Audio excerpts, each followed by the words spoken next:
नारायण की नाभि से कमल नाम का तंतु निकला और कमल से ब्रह्मा जी का प्राकट्य हुआ। चारों दिशाओं में देखना प्रारंभ कर दिया। कमल नाम के तंतु के अंदर जाते बाहर आते ये नहीं जान पाए कि मैं कहां से आया, मेरा जन्म कहां से हुआ। आकाशवाणी हुई, ब्रह्मा तप करोगे तो मालूम होगा कि तुम कहां से जन्मे हो। देवताओं ने तप किया और उसी तप के कारण विष्णु जी पालन कर पा रहे हैं, शिव जी श्रृंगार कर पा रहे हैं, ब्रह्मा जी विस्तार कर पा रहे हैं। व्यंजन का 16वां अक्षर है ता शब्द और 22वां है पा। तप करिए, 2 शब्द सुनाई दिए, ता और पा। भारी तप किया तो नारायण ने दर्शन दिया। आपको सृष्टि का विस्तार करना है, ब्रह्मा जी बिना कृपा के तो संभव नहीं है। 4 श्लोकों में संपूर्ण श्रीमद् भागवत का ज्ञान नारायण ने प्रदान किया। अहमेवासमेवाग्रे नान्यदे यदे सति सत परम पश्चादहं यदे तच्च योवशेषेत सोऽस्म्यहम् ऋतेर्थं न यत् प्रतीयेत न प्रतीयेत चात्मनि तद्विद्यादात्मनो मायां यथा भासो यथा तमः यथा महन्ति भूतानि भूतेषु शाश्ववचेष्वनु प्रविष्टानि प्रविष्टानि तथा तेषु न तेष्वहम् एतावदेव जिज्ञासं तत्त्वजिज्ञासुनात्मनः अन्वय व्यक्तिरेकाभ्यां सर्वत्र सर्वदा। श्रीमद् भागवत महापुराण का ये अद्भुत ज्ञान ब्रह्मा जी ने श्री नारायण के द्वारा प्राप्त हुआ और वही ब्रह्मा जी ने फिर श्री नारद को प्रदान किया और नारद जी के द्वारा फिर वेदव्यास जी के पास आया। वेदव्यास जी के बाद श्री व्यास जी भगवान को प्राप्त हुआ। सुखदेव जी महाराज को श्री सुखदेव जी महाराज से राजा परीक्षित के पास आया और राजा परीक्षित के द्वारा आप हम सब श्रवण कर पा रहे हैं। कुछ भी नहीं था इस धरा पर, तब नारायण थे। आज जब कुछ है तब नारायण है, जब नहीं कुछ बचेगा तब भी नारायण ही रहेंगे। श्रीमद् भागवत महापुराण अज्ञानता को नष्ट कर रही है। अनेकानेक प्रकार के पाप कर्म मनुष्य से जाने अनजाने में जो हो गए हैं उनको नष्ट विनष्ट करने में श्रीमद् भागवत महापुराण अद्भुत अनुकंपा का ग्रंथ है, कल्याण का ग्रंथ है। श्री नारद जी तो कहते हैं हमारे जीवन में बदलाव आया। मैं तो दासी पुत्र था और दासी पुत्र से श्री नारद बना, तो वह संतों की कृपा के कारण और भगवान की कथा के कारण जिसने हमारा जीवन बना दिया। तो जो जीवन को देने वाली है और जीवन में नया मार्ग भी प्रशस्त करने वाली है वो साधारण नहीं है, वह श्रीमद् भागवत महापुराण।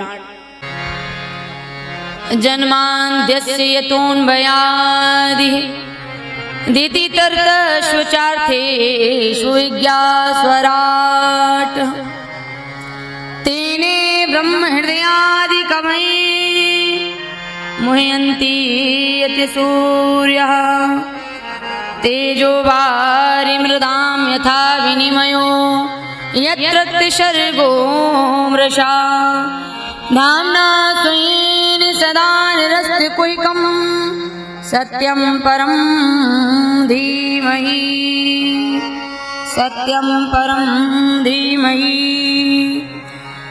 कहा श्रीमद् भागवत में किसी देवी देवता के नाम की स्तुति नहीं की गई है। यदि राम जी के नाम की वंदना करके ग्रंथ को प्रारंभ करते तो राम जी के भक्त कहते यह तो हमारे राम जी का ग्रंथ है। श्री कृष्ण स्तुति वंदना के साथ में प्रारंभ किया जाता तो कृष्ण के भक्त कहते यह भागवत तो हमारे कृष्ण की है। यदि दुर्गा के नाम की स्तुति करके हम प्रारंभ करते तो दुर्गा के अनुयायी कहते हमारी माँ भगवती दुर्गा का ग्रंथ है। क्या कहा? सत्यम परम धीमहि। प्रारंभ में सत्यम परम धीमहि और मध्य में सत्यव्रतम सत्य परम त्रिसत्यम सतस्य योनि निहतम च सत्य और अंत में कस्मये न भागवत। प्रारंभ में सत्य, मध्य में सत्य और आदि अंत में भी सत्य। वंदना की गई है तो केवल सत्य की, स्तुति की गई है तो केवल सत्य की। कहने का तात्पर्य सत्य स्वरूप ही परमात्मा का स्वरूप है।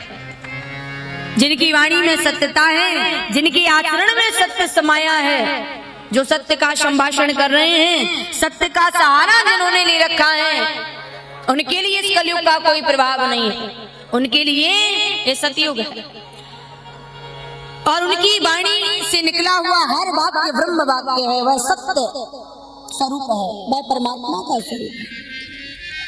कुछ लोग झूठ बोल करके होशियारी से कोई काम बना लेते हैं। सामने कोई व्यक्ति आया, उसका कोई काम है और उसने ऐसी गोल गोल कहानी बनाई और आपने उसका काम कर दिया, बात मान ली और बड़ा खुश हो गया। सोचने लगा देखो मैं कितना समझदार, कितना होशियार हूं, मैंने इनको उल्लू बना दिया। देखो तो जरा मैंने कैसी गोल गोल झूठी झूठी कहानी बनाई और मेरा काम बन गया। देखो आपको एक बात बता दूं, जो आपने झूठ बोल करके काम बनवाया, वो काम आपका झूठ के कारण नहीं बना, वो काम झूठ के कारण नहीं बना। जिस समय आप कहानी बना रहे थे उस झूठ में 1% सत्य था, जो सत्य था 1% उस सत्य के कारण आपका काम बन गया।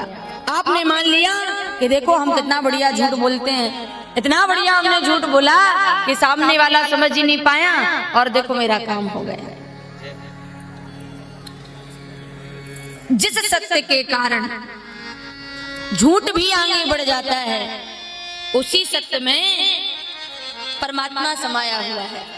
उसी की स्तुति श्रीमद् भागवत महापुराण में किया जा रहा है। स्वराट अपने स्वरूप में स्थित, कभी उनका स्वरूप बदलता नहीं, नित्य स्वरूप है भगवान। एकांत में भी वैसे ही है और जगत के सामने भी वैसे ही है। हर क्षण एक स्वरूप में स्थिर रहने वाला, इसीलिए जन्म जन्मांतरों से, कल्प कल्पांतरों से, युग युगांतरों से एक कथा गाई जा रही है।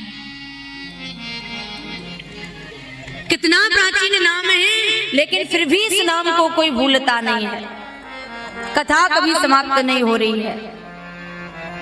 कहा आचरण उन्हीं के, चरण उन्हीं के पूजे जाते हैं जिनके आचरण श्रेष्ठ होते हैं।